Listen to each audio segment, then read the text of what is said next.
you can actually make $1 million quicker than you can make 100,000. Mm-hmm. That's a fact. And the reason people don't really get that because they're used to working. So you typically, if you're making 100,000, you're working for it. Mm-hmm. In order to make millions, you typically have a system in place. So there's something working for me where I don't have to work. Say that again. Again, it's easier to make $1 million, or you can make $1 million faster than you can 100,000, because typically you have to work for the $100,000, as in contrast to you having to have a system to make you the millions of dollars. System and process. What's happening, y'all? We just finished up a super dope podcast with the Moguls in the Making, episode 17. I had my girl Alex with me, the care girl, and obviously me, Eric, the pre-rental property guy. So what did we talk about? Man, everything. Real estate. We talked about home care and personal care homes. So if you want to learn about it, man, tap in. It went down. Peace.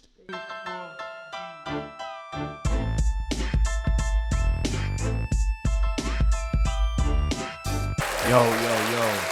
Welcome to another episode of Moguls in the Making, man. Episode 17.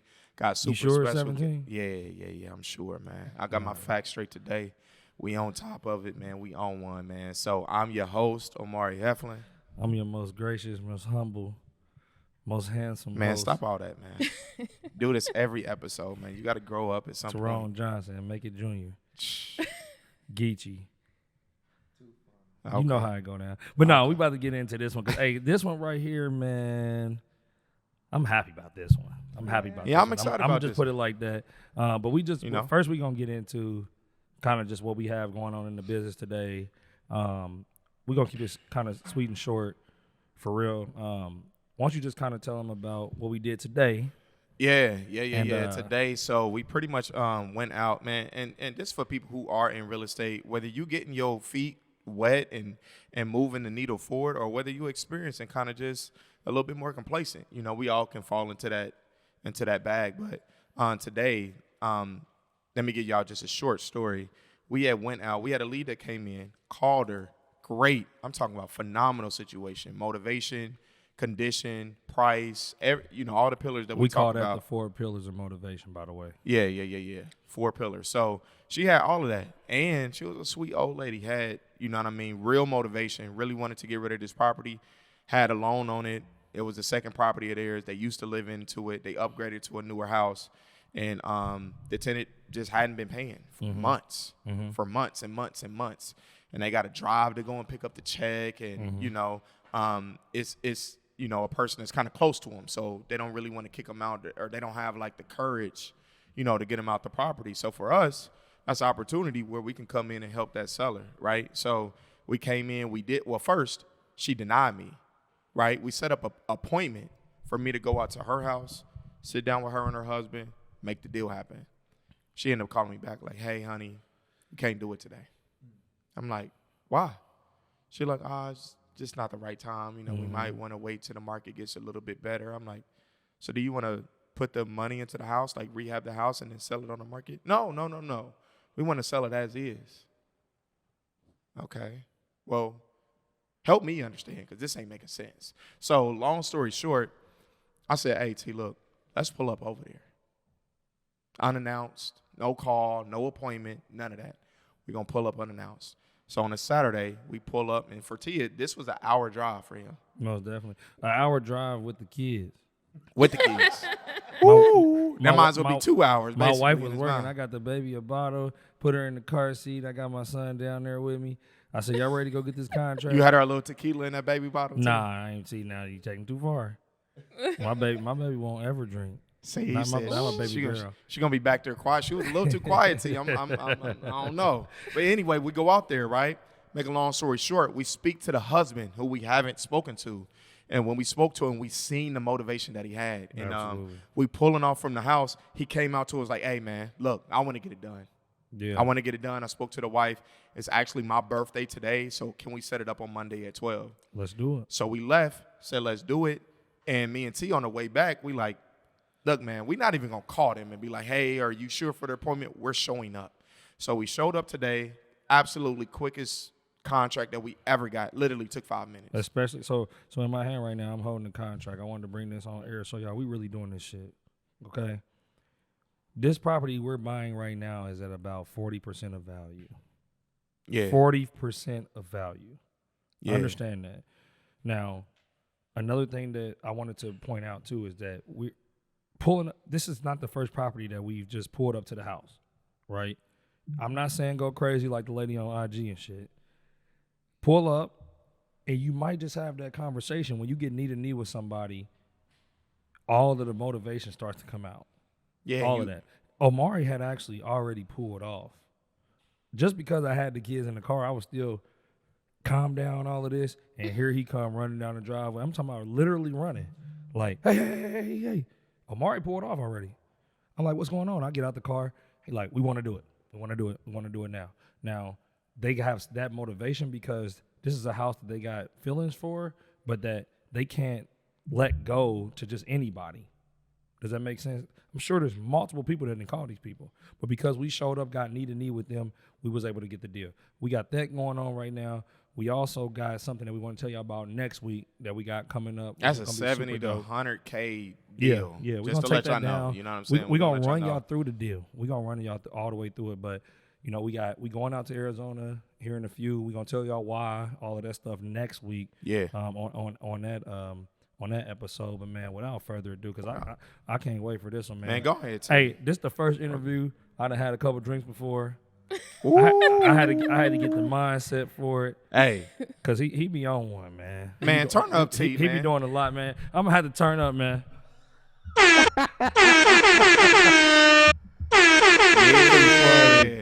Who we got in the building, T? We got a hair mogul. We got a real estate mogul. Damn. Okay. We got a real estate assisted living mogul. Okay. Yeah. We got a podcast mogul. And we got a Naptown mogul. Right from here, from the west side of Nap. Damn. A state champion.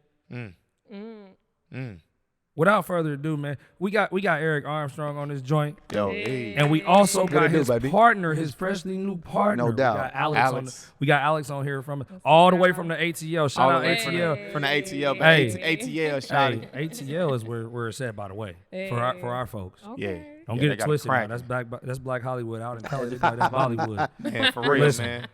Alex, how y'all doing, man? How y'all doing, man? What's up? We're so happy to be here. I'm happy to be here. I'm blessed, man. You know what I mean? Appreciate the time. Another day, another chance. So I'm blessed. You know what I mean? I'm here. I'm here to enjoy this moment with y'all, man. Absolutely. For sure. Well, we gon' let's just jump right into it. Ooh. Okay. Kid from the west side of Naptown ends up winning state, etc. Even before that, take me back to your childhood, because you're a businessman now and all of that type of stuff. I haven't had this conversation with you. Was you like that when you was growing up, or like what was the environment of when you was growing up and when you was for you to get to that point in life? Take us back to that. Got you. So because you're not even all the way black. Damn. Yeah. I'm on He early. was speaking Spanish earlier. I'm He was on speaking earlier. Spanish I'm on fluently earlier. early. I was like, Damn. Yeah. We got Tell a us nanny, about all of that. and the nanny's Colombian, so I had to talk to her. You know what I'm saying? So, anyways, He got a nanny, y'all. bruh. And he's speaking Spanish to her. Hey, Okay, not anyway. childish, man. All right, Next so level. fondest memory of entrepreneurship started in 5th grade. Got suspended for shooting dice. You know what I mean? But that's because I was just really, we wasn't fortunate like that. And so like my thing was just trying to, turn a quarter into $1 at that time. But as far as like, I wasn't born here. I was born in Panama. So my first language is Spanish. Super dope. My mom came here as a international student, and then she went to Bloomington. So like I stayed back with my grandma for about 3 years. So after that, that was when I was like 4 to 5. Came here when I was 8. So I came here in 3rd grade. I didn't know any English. I had a translator for about 2-3 years. I went to a school down the street. It was IPS 57, George Washington. 57. George Washington. And then so my mom later had got married to my little sister's dad. But there was some abuse, and so like in the home, you saw it. Yeah. So like she decided just to leave. So we was homeless for about a good year. But real quick though, like how did that?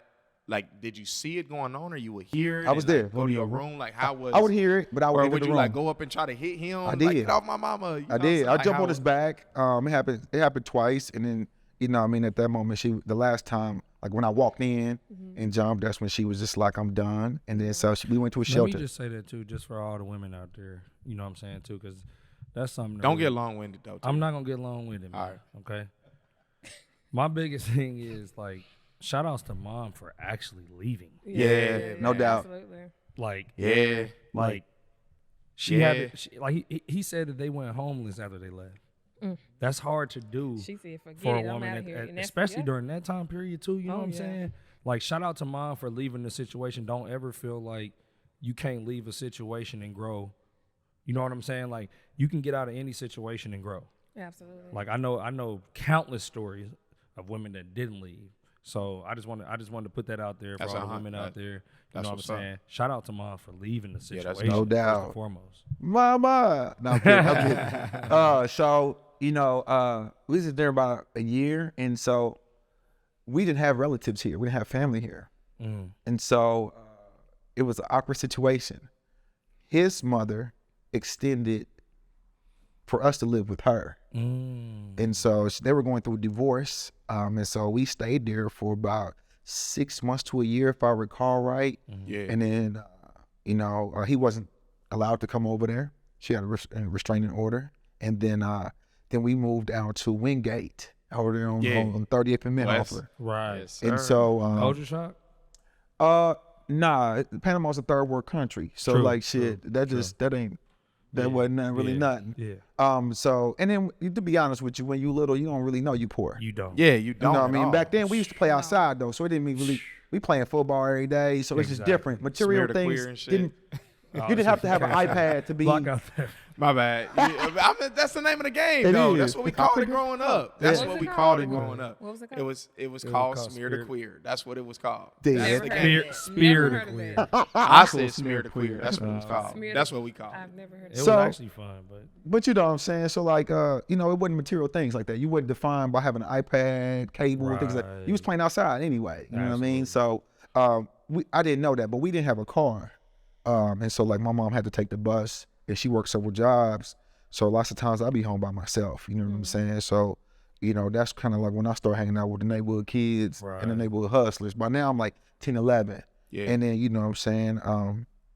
I'm starting to pick up shit like The Chronic, Scarface, Yeah. and listening to that's what's in the neighborhood. Yeah. That's what the OGs listen to. So that's kind of like what you listen to. Absolutely. And so that's kind of like when I started seeing her work like that. She got her first car, man. I remember, and she got an Audi. Too much for a plate, to be honest with you. It kept breaking down, and it was expensive. Yeah. So like, she went through that. That was a down spiral. Then and she got another little Toyota, and then we was up and rolling, man. But seeing that, to answer the question, has always inspired me to never be in that situation again. And so that's where the shooting dice come from. That's where the gambling came from. And it wasn't because I was like a street dude. It's just that was my environment, and I just understood that that's how I could multiply my money. Yeah. Exactly. Yeah, and we got a lot of similarities in that, though. So Yeah. so for me, I like the result of that. Yeah. And it just, I always just try to figure out a way to earn more. And that's how that happened. So now you move past that. Now you in Ben Davis Township, Wayne Township. Shout out. I grew up in Wayne Township. Shout out. West Side. So Shout you out. State go out champs. there, Shout out. you become an athlete, like a real athlete. Like you win 3 state titles. Well, it doesn't work like that. I ran Okay. track. So a lot of it was, individual, not always team, right? Yeah. So this how it happens. Don Carlisle and those guys back in '96 had won. Yeah. And my mom was really trying to get up out of there. She was trying to get me out of IPS. Got you. So it was either go to North Central or Ben Davis. But Ben Davis literally Should've just came to North won. Central. You did it It's right. cool. It's cool. Yeah, out the You did it gate. right, bitch. And so I feel right. That's It's the right cool. move. It's cool. It's cool. You did the right so move. we did that, man, and went out there and we moved to Carriage House. not knowing nothing about the not knowing nothing about the West Side, but that's what we did. You know what I'm saying? So lived out there, and it wasn't no better, but we just had access to a better school. Yeah, exactly. You know what I mean? And so that's one thing about the West Side, though. Yeah, where I was at, I was on 16th and Alton. You know what I'm saying? Like, and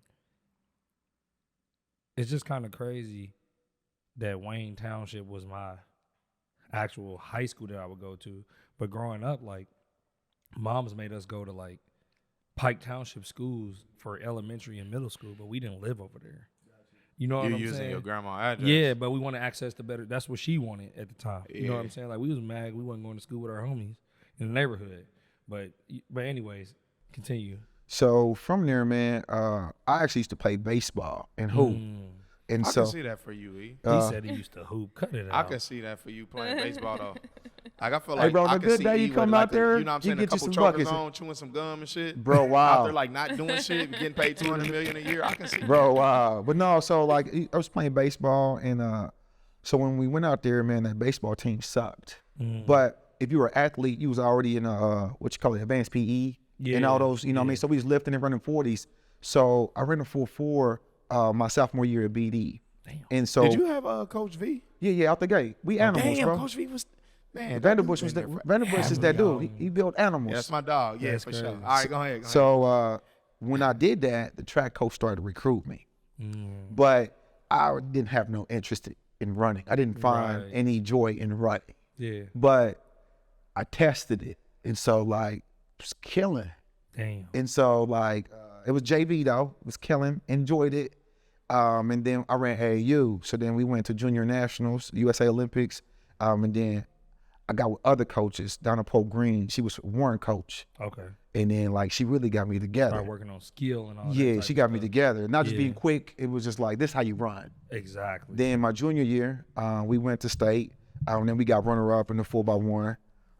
Then the next year, same thing, Junior Olympics, start traveling. Peace Games, I don't know if you ever heard of that. Yeah. Going to Canada and stuff like that. So we did that. Got really, really good. Got back in the weight room because I was short. Right. So, you know what I'm saying? So, like, for me, it was like a 200, 400. I wasn't a 100 guy. And then, and I was doing the relays.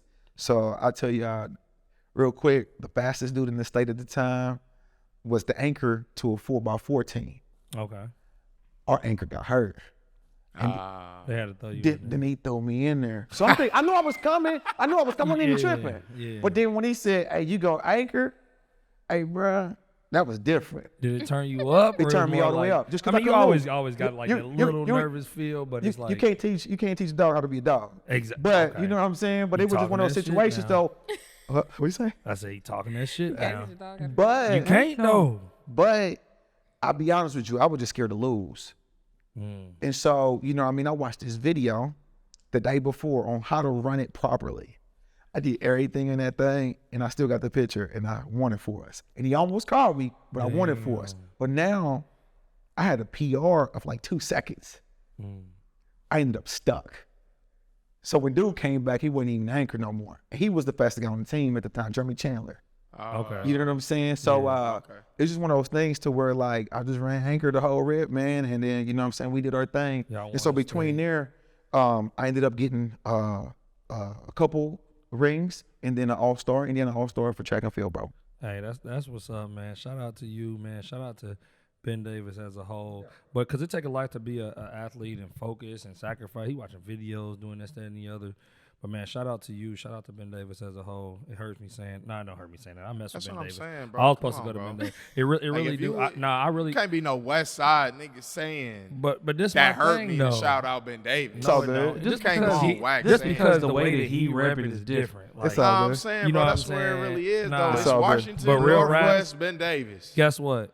Shout out to Don Carlisle. Shout out to No all doubt. the little dudes DC. over there. Ben Davis, For 33-0. That's They- crazy. They bust records out over there. You know what I'm saying? They getting And them I rings. actually bought the game and watched it. He didn't. They getting rings, yo. 33-0. I bought Shout the out to game them. and watched it. Shout out to y'all. The record for the state title for scoring is still in my hands. Hey, though, man. purple hearts. Let's just put it like that. We bleed that. Now I'm actually trying to We jump wear the that ship a on our little bit. chest. Alex, Hello. Atlanta, Tell us about that. though. ATL. I lived in Atlanta too for like 6 months, but anyway. Okay. Well, I'm Alexandria, also known as the Care Girl. Okay. So I have a in-home care agency. We take care of people. Okay. And I also teach people like you all how to start a home care agency and make it successful as well. Yeah. No doubt, no doubt. Yeah. Okay. Now, growing up, Atlanta, different. What side did you grow up on? Well, I don't know if you hear my tang. I'm actually from Memphis, Tennessee. I hear that. I can definitely hear I heard that Yo Gotti in you. That's definitely Born in Georgia, raised in Memphis, Tennessee. Been back since 2010, so I'm back in the original Peach. You be going to the classic out of Memphis still and stuff like that? I don't. I heard that. I don't really do nothing in Memphis, to be honest. Just because I run business in Atlanta. That's how everybody is that moved to Atlanta. Once they there, they get sucked into it, and it's a good sucked in though. It's like you just it's a lot of us doing good things. Yeah. It is though. It's a lot of question about that real quick before we jump on to the next. Do you feel like we can make it like that here? I had a little young dude ask me to have that type of environment. Do you think we got enough firepower, willpower, resources to create that? I had a young. We don't have enough people with the mindset to create that. It's so in Atlanta, a lot of individuals who I've encountered lead with value. And the environment that we in, unfortunately, and I love my city, but the environment that we're in, we network to see what somebody else could do for us. And so instead of how can I help you? Yeah, and it's still you can still have the same goal to make it a reciprocated door or a door that is revolving. But the truth is, I think that we have a scarcity mindset. That's why I say mindset. Therefore, I think that scarcity and entitlement. What's for you guys is for you guys. I would never be mad. If anything, it motivates me to go out there and figure out how I can get my own. See, that's the part that I feel like that I have a problem with people here. Is that part?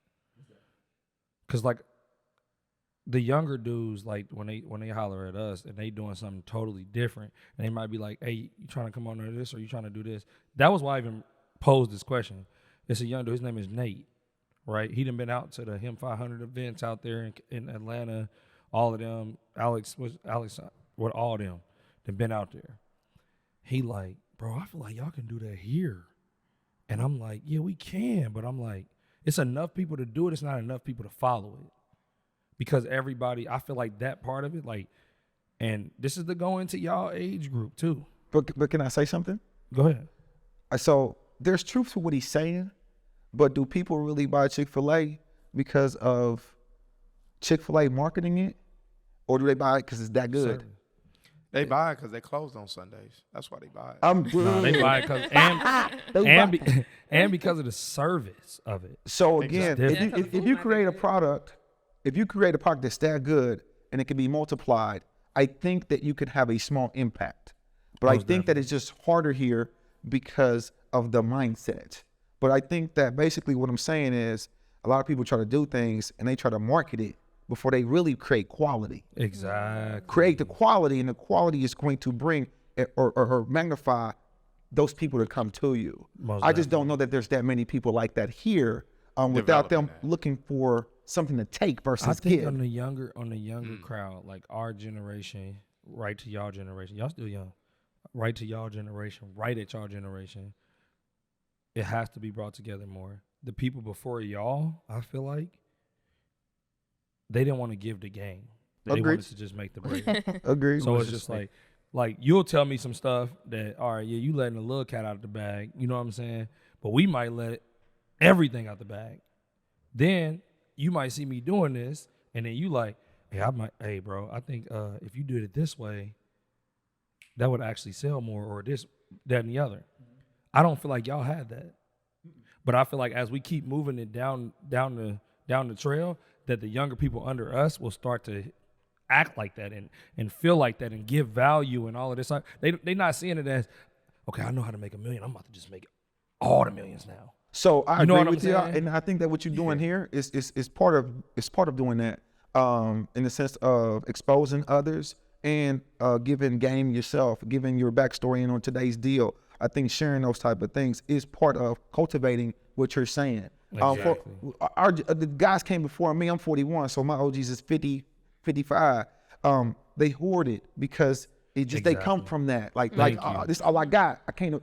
Their trauma, they didn't want to lose it. Exactly. And so, and I think that also you got to understand that we come from the era of cocaine. So you can't talk like that. Shit. You can't be talking like that. And they was taking shit too.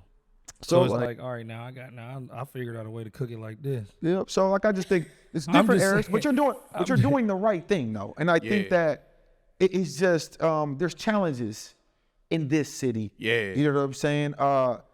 There just is. There's a lack of resources. It is that too. I agree with that. But I want to segue over to after Ben Davis. Me too. After all of that. Me too. When did you, was it just jobs in between that you had, that you was going through? Or where did you be like, yo, I'm really going to do this entrepreneurship? You know? Because I know for me, speaking to, a lot of people out there, everybody say it, right? Business and sports is synonymous.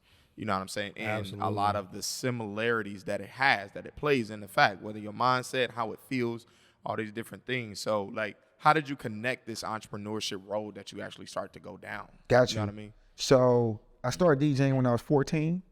You know what I'm saying? I went by Smooth. So, I started making mixtapes at 16. I forgot that. I see that. Story. You know what I mean? No, I got that in the story. It's right here. So, It's right here. I started making mixtapes about 16, 17, my junior year. Yeah, started making. Yeah, you were 17, and so you retired for being a DJ at 2015. But I'm gonna let you tell your story. Go ahead. I'm gonna let you tell your story. Though. Go ahead. So the truth was, man, we had Karma's Rockin' Billy's, Midtown Music, stuff like that. So imagine taking 20 tapes, getting $10 each tape. You come back every Friday collecting, they all sold out. You got 20 stores. So that's when I learned that I can make money in my sleep. And so for that, I understood that was a system in which I could make more money. So then I always had a job. After I came back from having kids, I ran track in college, but after I came back, I had kids. That's just what I started doing. So I had a job and I would do that, and it would just, afford me the luxuries that I wanted. And so you was doing parties in college? Yeah. That's all. Is that where so, it really so I went to Vincennes for a semester just because my grades was low. I wasn't worried about nothing but women and money. Right. But when I realized I was good, it was too late to get my grades all the way up to run D1 right away. So I was going to Bloomington. And so I got my grades up. I was getting out of there. But then, Alex was about to come. So came to IUPUI. I was depressed. And so that depression went into just staying at home in the lab. And I just started cooking up tapes. And then I started making some of my classics, 8-Ball, MJG, UGKs, Keith Sweat, R. Kelly's back in that day, Scarface and Devins. And so to be honest with you, I was making 10, 15,000 at home living with my mama. Right. So was you depressed because of the track having transition? a kid, having not being able to run no more? My mom was like, "Yeah, come home, raise your kid." Yeah. And so go ahead. Even with that, the depression, all that stuff happens. You start getting into this thing. You said you making 10, 15, 20,000. Why didn't you take that all the way to where it's supposed to be taken? Did you just have a bigger view of where things might need to go, or I need to change direction, or I know that I can make this money here, but I need to be able to learn how to invest it? Where did that come from? So I'm going to say this, but it's no insult to a lot of my friends. I knew I would never retire a DJ. That's what I wanted. Yeah, you know what I mean? Exactly. So a lot of my friends today still DJ, and they don't have any alternate things. If you call JF right now, JF will tell you right on for telling me go work. Just because I was you the coldest, but my nigga, you ain't gonna be cool at 60. Right. You know what I'm saying? So JF, JF too. So definitely, yeah. So for me, I knew that it was I was double dipping.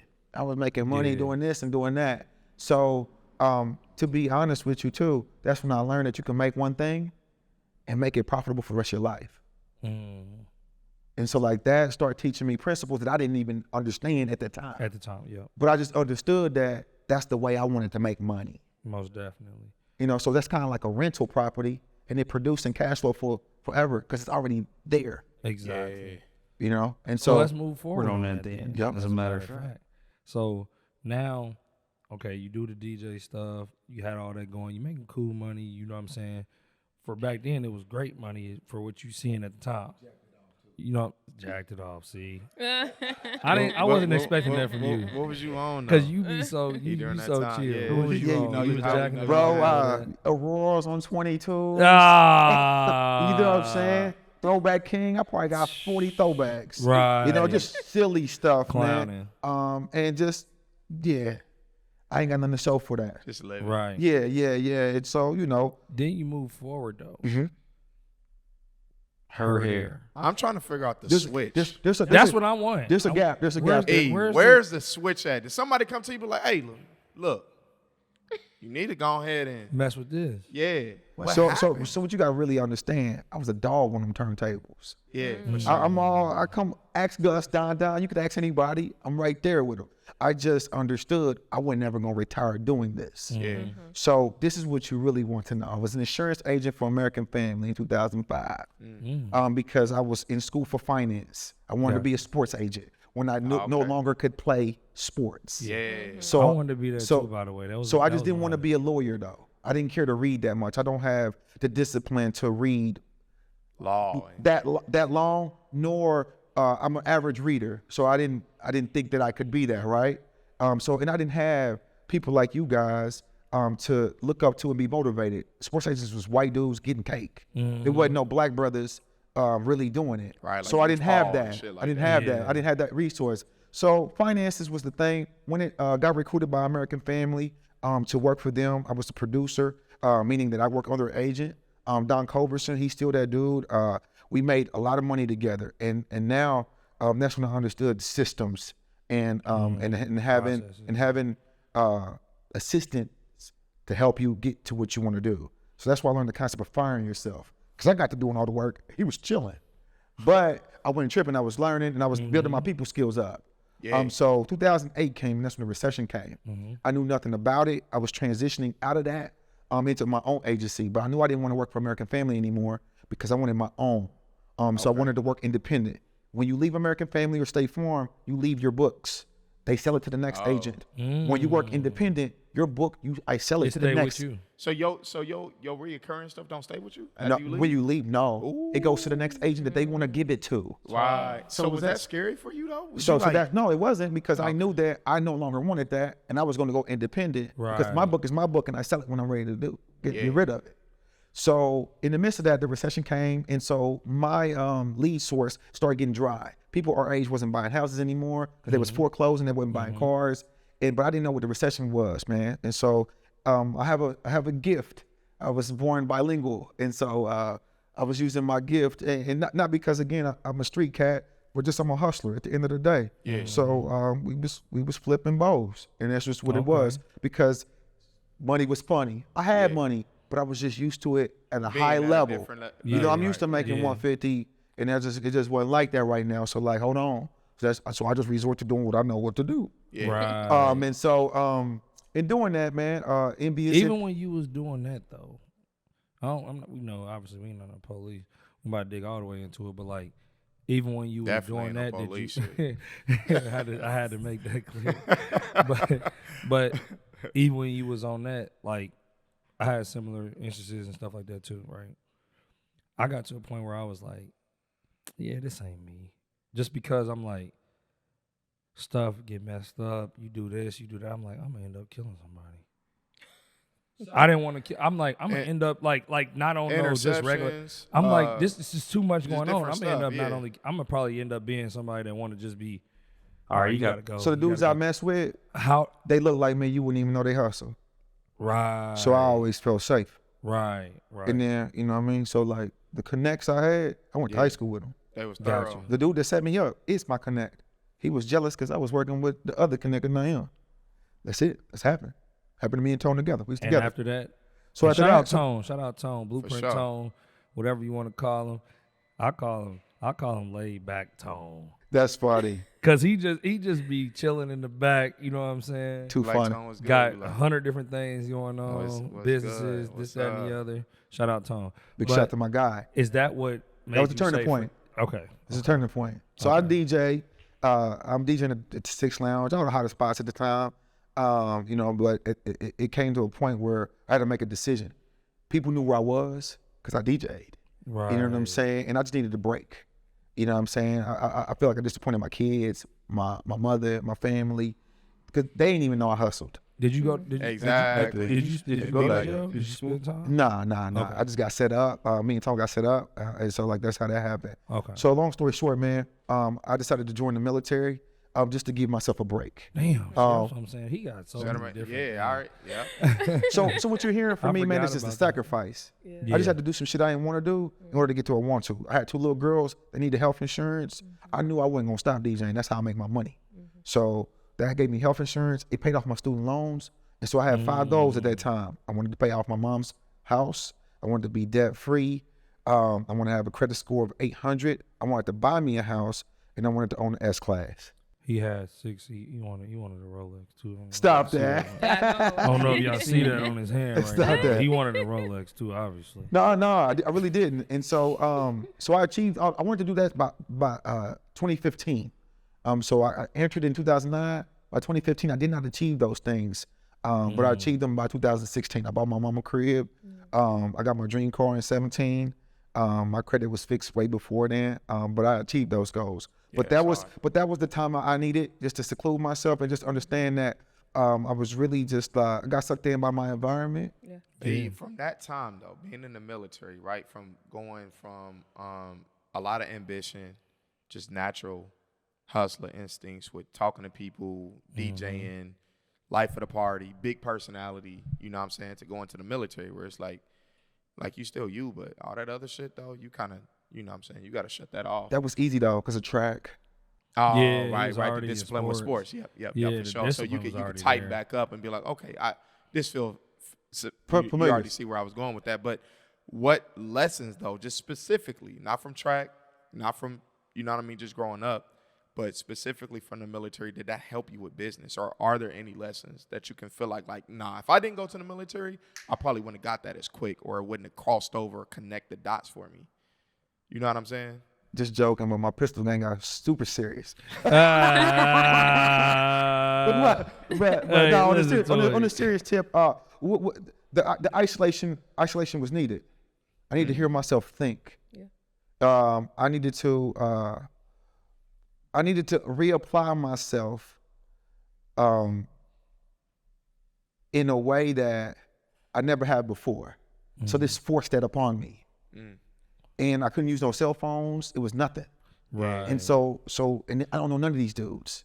So it allowed me to really just focus on myself. Yeah. So when I came out, I wanted to DJ 5 times a week. I just lowered my prices a little bit. I DJ 5 times a week. And then I ended up getting a job after a while at Angie's List. Okay. So this is going to be another one for you. At Angie's List is where I learned how the internet worked, because I was selling ads. So I now knew how much the contractors was making that was ranked at the top. That then led me to then research and learn SEO. So as I learned SEO, then Antonio and his girl at the time turned me on to hair extensions. So then I'm like, okay, this is the profit you can make, but most people that work with their hands ain't no good with the internet. So then I basically went to India after I watching the movie Good Hair, and I found everybody on the movie. Came back, made $250,000 in less than 6 months. Hold up. Let's go back though. So you watched it. So hold on. So Tone put you on this movie, or you just was like so involved in it, and you were just like researching. So I'm advising everything Tone. I'm giving Tone advice on what I think he should do. We don't know nothing about hair. We homies though. And so like we just always been on the hustle. So like it's just me and Tone have been locked up like 2-3 times together. Like so like we done been through some shit, right? Yeah. So like we just always bartering ideas. Yeah. And so like he was terrible. I was like, bro, I think I'm gonna try this out too. Like, you know what I mean? And you know, but on my end. So but before that, I tried to join with him and his girl. Yeah. But I didn't know her, so she declined, which is fair. You know what I'm saying? And that's when I went and said, hey, I'm gonna try this over here. Right. So then while at work researching, dude was like, you need to watch the movie Good Hair. Dude named Marcus Kimbrough. Oh, shout out Marcus. So you gotta shout him out. Yeah, big ups. and Marcus, that damn turned into $44 million in revenue. Dang. In 11 years. I started in 2012. So like, you know what I mean? 11 years. Can you give me the figures again? What'd you say? That was about $43 million in 11 years. Dang, that's dope. Inc. 5000 company. Inc. 500. Inc. 5. I'm sorry. Inc. 500. 2 times. Inc. 500. Inc. 5000 What one years? time. 16, 17, 18. 16, 17, 18.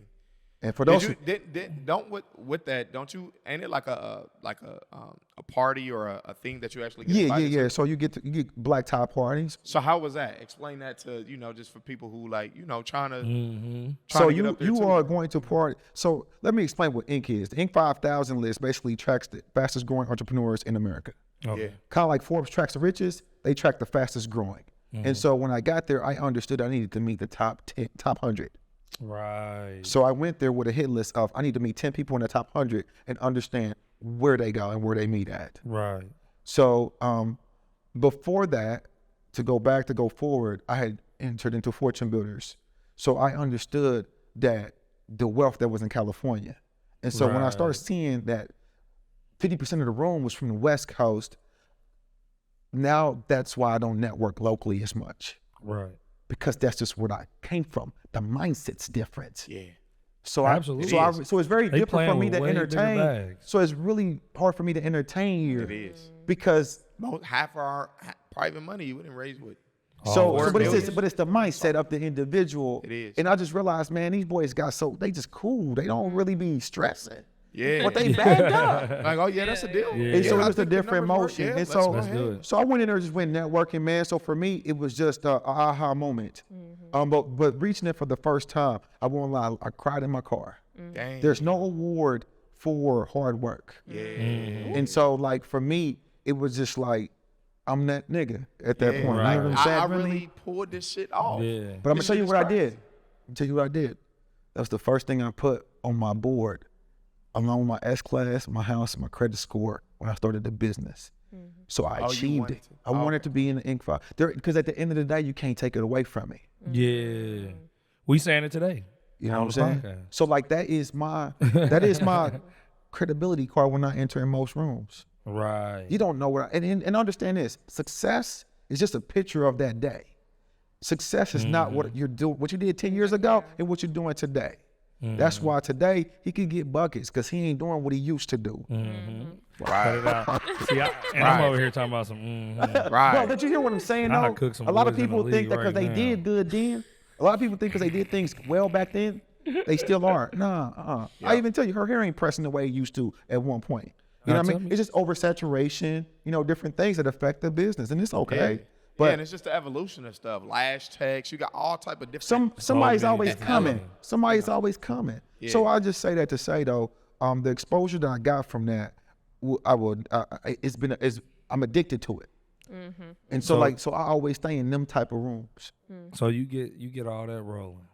Now you clowning on the hair tip. I feel like this time around though, you didn't go and act a fool with the money. Nah.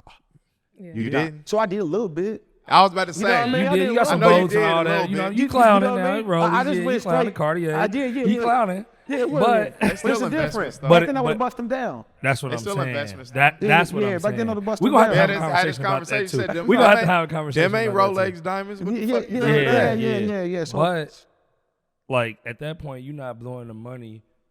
You start at that point getting in the real estate game and all of that. Is so that me and Tom kinda was just- going into real estate in 2008 when it crashed. Okay. And so we went to our first seminar, but the shit just went haywire. Then we got set up and it was just like, time for us to, Chill out. Right. yeah. And so then in 13, I wanted to do it, but it just wasn't the right time. I was really just starting to make money again.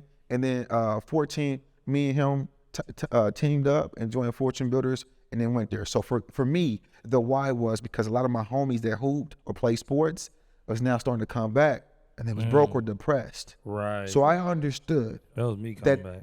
So I understood that hair was only going to be, it's going to have a temporary peak run. So meanwhile, I'm buying cars, jewelry, things of that nature. Let me have a good split of this. So for every 10 cribs I bought, I could buy me a watch. Diversifying. So that's how I do it. So like, Say that again. yeah, for every 10 cribs, I could buy me, The asset pays you know what I mean, a watch. You heard? Absolutely. Yeah. Absolutely. And so when I started doing that, I started flipping though, and that wasn't for me though. So because it took too much time away from her hair, I lost millions trying to flip it and learn. when this was already moving. Yeah. So that was a mistake I made. Do you feel like, looking back, that you should have just doubled or tripled down on it, added more systems to it so that you can become more or less completely out of it, and then so this is a mistake that all of or us make. Or pay for the education. You got, I'm sorry, but you got idiots that came on here talking about 7 streams of income because they got a little bit of money. I don't really give a damn. But the truth is, what you should really do is double down on what you're good at. Yeah, your strength. So instead of learning 5 new things, you are regressing in what's progressing. So if you was making $4 million that year, you should have doubled the market and to make $8 million. That's what I should have did. Yeah. But I don't regret it because I did learn real quickly after flip number 2 or 3 that I should buy and hold. Because now I can rinse and repeat the same project and I ain't even got to be there. Gray walls, white trim, same countertops, and we rinse and repeat, and I ain't got to be there. Hey, T, I got a bone to pick with Ito. What's that? As you know what I'm saying, us, the next generation up under you coming, and I'm like, yeah, you know what I'm saying, getting in the conversation, like, yeah, I think at the time, whatever, we own 40 properties, 30, whatever it was, you know what I'm saying, like, yeah, that's what's up, I see y'all doing your thing. That's the game. I wish that, and mind you, we take our own, you know what I'm saying, path and all of that. That's the game, because we're gonna get into it, but that's the game I wish that you should have gave us. On the podcast? No, the type in general. property. Oh, got you. A conversation, general conversation. Yeah. Because you didn't just go out and buy a certain amount of properties. You are very specific on the type of properties that you actually wanted and where to get. they were. And I'm sure, I don't know if it started out like that or it was always like that, but this is a conversation we didn't had. This a bone that I wanted to pick with you. I'm glad you said that. Young homie, like, think about this, because maybe this is my scenario, or I've seen this happen to different people that's kind of on y'all pace, or whatever the case may be. Think about this. That's what I wish that you gave us. Yeah. I wish you gave us. I apologize. It ain't your duty, or, you know what I'm saying, your obligation. But if you like, hey, I see that y'all doing X, Y, and Z. I know kind of some of the details about it. This is my strategy on how I'm doing it. And I'm not even saying like this is a thought process that you had in your mind, but you know what I'm saying, looking back, I'm like, damn, you should just told us like how you was buying your shit. You know what I'm saying? That would have probably been helped. I think that would have been more effective. So that would help. So something that people also need to know though, you know what I mean, out of respect, that although you're friends, business is still war. Yeah. For sure. Yeah. So to a degree, you know what I'm saying? I wrap up, and I'm still, man. you know what I mean? I feel like that's true a little bit. But like, let me tell you why I feel like it's true a little bit and why it's not. Okay. Why it's true a little bit is because, like, okay, if you're talking about people that like, and we're not too far off of age, but if you're talking about people that's 40 to 50 right now, thank you. That's still in your. I'm saying that's still like competition wise. Us, I feel like we're not. Like, I feel like somebody that's 25 or 20 or 21 right now, even if they making more money than me, it's not the same energy playing field. It's not a peer. That's why I don't feel like it. But why I do, trauma, but that's how I look at it. It's friendly war. Right. And how I do, and why I do feel like that is because it's like, okay, yeah, shit, y'all got it kind of all together is what it sound like. You know what I'm saying? So on top of that, I don't want, but also I don't want to. What y'all got going might actually end up being more prosperous than what I'm doing. So it's not that that for me at least, that I feel like you needed to tell us exactly, hey, this is what you need to do now. I agree with that. I feel like it needed to be more of this is what I'm doing and this is why I'm doing it. Now y'all can take it how y'all want to take it. Yeah. And this you know what I'm saying? Like this is why I'm doing it. That's what I'm saying. You know what I'm saying? If we was on it, do you get what I'm saying though? If we was on the Inc. 500 list doing 50 million, then I understand what you're saying. But if you like, hey, part of me and T, part of us, we need some of the guys that have been along the same path. Be like, hey, bro, it's a branch right there. And we're not fearful of saying that. Step over it. We need help. I don't know this shit. So I will tell you. I'm going straight off the. So as a person, though, what I'll do is, though, I will tell you how not to lose money. I feel like that is my duty. I ain't about to take the time out to teach you how to make money like that. Yeah. But unless you're paying for, you know what I mean, semi-carepreneurs, we'll talk about that later. But I'm not gonna let you hit your head. You know what I mean? So if I hear it and I understand it, I'm not gonna let you hit your head. That's 100. You know what I mean? But but I do look at like competition, like, you know what I mean? Like, it's competition. It's sports, you know what I'm saying? You're on the opposite team. Not even like that, but it's like you could be my dog every day, and then we go to the gym. You're on the opposite team. I'm on the opposite team. I'm hitting it, and I'm like, what? You can't guard me. It's the same thing. See, I come from a LeBron era. I come from an MJ era, bro. Just to keep it a buck. Yeah, for sure. Keep it a buck. But we're not partying together in the summer. I'm about to go get better. Exactly. Like that's just. And I understand that, but I also had to bring you back on this. That's cool.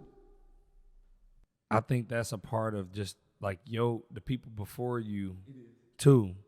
You know, because I feel like now it's cool to teach other black people to do what they need to do. Facts. Like, let's just talk black people. You know what I'm saying? Every other race, they just giving that shit up for the most part. They just like, all right, little bro, boom. This how it is. This, that. You don't even got to be little bro. All right, he getting to it. Hey, watch out for this. Hey, do this. Hey, do that. I feel like now we starting to do that though. Like, and even though that was the real estate stuff, that's what we was in together. But like when you was talking about the podcast stuff and all of that, because like you had your own program too. You have your own program as far as like mentorship and stuff like that.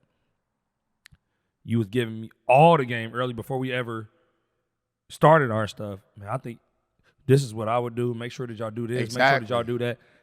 Yep. Let's not get it twisted and say that he not giving us nothing. He is like that. We didn't have multiple conversations where he didn't give us game. Exactly. I'm just on the podcast and I just said I had a bone to pick with my nigga. So that's what it is. You know what I mean? That's the type of stuff that we need. Yeah. We just happen to be on the because if we was in the hair business, you probably wouldn't have gave us nada. You know what I'm saying? That's what I'm saying. So I will say this though. If there's never been a person that I've sat down and talked business for 30 minutes and I've never given them anything. Right. That's because I try to lead with value. Yeah. And so like, I feel like if anything, he learned something from me or I was able to enhance whatever or give him a direction. So I do take pride in that, but in general, no, I'm very to myself, very kind of low key and I'll be in a corner. You want it? Yeah. But it's nothing personal. That's just personality built from upbringing. Let's talk about that though. Jump into that. Entrepreneur to entrepreneur. Then you got your POC, everything with that. The way that you had it set up, he brought us on into his podcast as well. Yeah. Really was eye-opening to me. Because I'm like, dang. Okay, I know a couple dudes that don't know That's Opinion. Shout out to them over there. Now it's 504, I think, podcast. But I'm like, ain't really nobody doing this in that. You know what I'm saying? So when you got even going on that, what took you to that part of, because now you got the properties going, you got all of that stuff going, you got the hair stuff still slapping. How much you own in real estate though right now? Is it like, how much you own right now? Yeah, give us a number. Like people want to hear. Like, actually, before you started selling, because I know you've been. When you buy them and kind of what do you feel like? Because I know you know. 14 million. What did they kind of go up in value? 14 million in real estate. 14 million in real estate. Them all are like B class properties. Out the gate. Type joints. Out the gate. B class. So what he's meaning by that is you have D class properties in the hood. You got C class properties that may be in the hood but are the better ones, or in great neighborhoods and they're kind of like the beat up ones.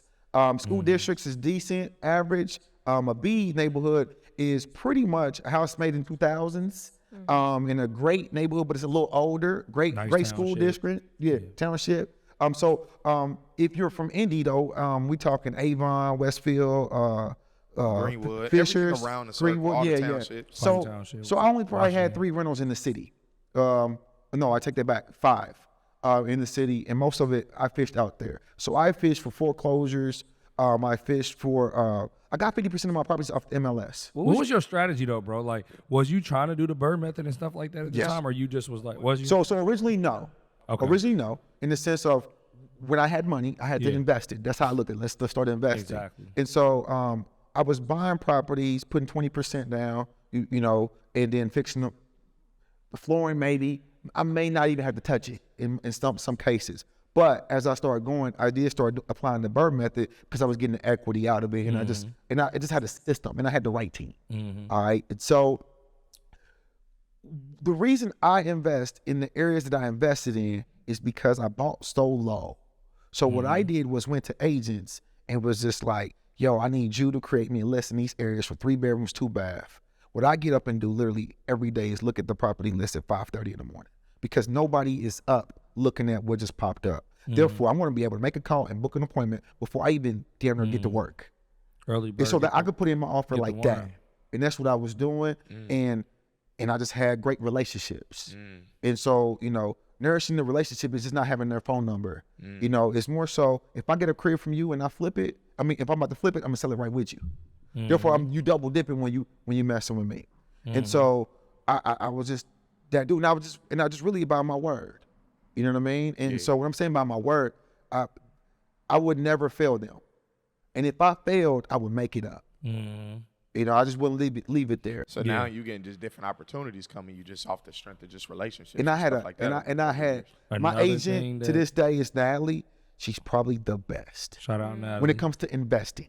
Shout out Natalie. When it comes to investing, so what I did for my agent, so you guys know, I put her through Fortune Builders, because agents don't look at real estate the way we do. Yeah, they look at selling it for the highest point. I had to show her that. Today she works with, I would say 50% of her deals are with investors. Right. And it's just because she knows how to manage their portfolio, and that they just work with her only. Exactly. Because now I don't gotta even work this. Because and just to kind of put this to the listeners too. Most people that get into real estate are like, should I get my license? Should I do this? Should I do that? I don't have mine. That part of it is totally different. I wouldn't even want that. It's totally different. I mean, people ask us that all the time. You know what I'm saying? Yeah, I feel like different paperwork when you're an agent and you're doing deals. But when you doing it with somebody like that, also when it's a realtor and stuff like that, like if you're just getting in to be a realtor and you're not being this $1 million listings type of person, right? You got to understand, if you sell me my house today, if you find me a house today, I'm a buyer, say for instance, I'm probably not going, as a regular person, I'm probably not going to work with you again until I'm selling my primary home. That might be 20 years, 30 years down the road. Yes. But if you're dealing with me and as an investor, we might do 5, 6, 7 deals a year. Natalie and I there was a street where I had where we bought 9 properties in 9 months. Say that again. Me and Natalie had a street where we bought 9 properties and flipped 9 properties in 9 months. That's one investment. Like how much, right? Yeah. And so, So like from there though, like when I stepped out and used others, I let her know though. Therefore, there wouldn't even ever be no like, well, what you doing?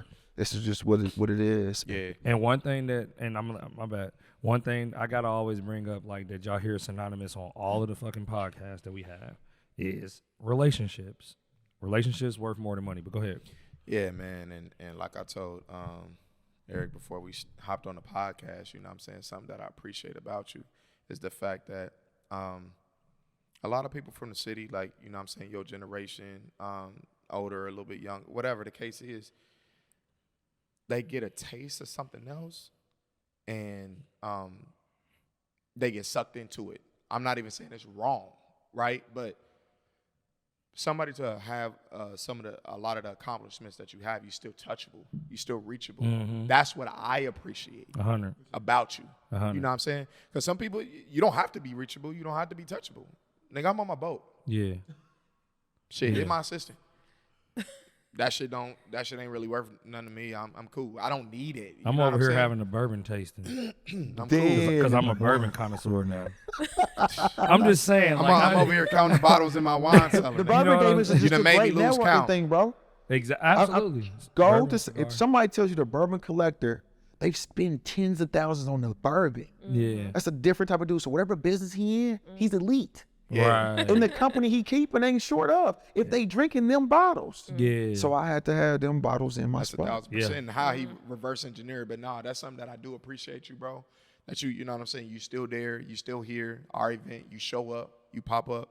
And I don't expect you to be at everything or whatever. You move it around and you do your own thing, but your presence is still there to be able to, you know what I'm saying, maneuver around the city and stuff like that. Especially for us who coming up and You know what I'm saying? Yeah, I know you talk your shit, but we them niggas. We next up. Ain't nothing wrong with it. You know what I'm saying? I'm just saying, if you want to compare, just on this podcast to illustrate an example, if you saying, yo, shit, I'm Floyd with this shit, we Javante. That's funny. Right. Yeah. That's a fact. It's not a guess. It's not nothing. It's very clear. Talk your shit. We're Javante. What dude be saying you know that shit saying? on Instagram? Talk your shit, George. Talk your shit, George. Mm-hmm. Shout out to bro. You know what I'm saying? Funny. But no, bro, that's, you know what I'm saying? And shout out to everybody. Like you said, you know what I'm saying? Businesses, you know what I mean? A competition thing. Everybody should feel like that about themselves. You feel me? This is how I feel about our plan and what we got going moving forward. And we done went into different hiccups, and me and T could not be partners today. And a lot of things could be a lot different, man. But how we move and how we work and how we think and the time that we put into this shit is not for no reason. You know what I'm saying? So, yeah. Now I just had to say that. Today. Yeah, speed us up to today, man. Today. You working with Big Boats. Alex. Hold on, let me creep them into it. Yeah. They got big boats. You know what I'm saying? 2% interest rates on the crib. That was a blessing. I got know, lucky. I'm telling everything Anything now. through COVID, Listen. is a blessing.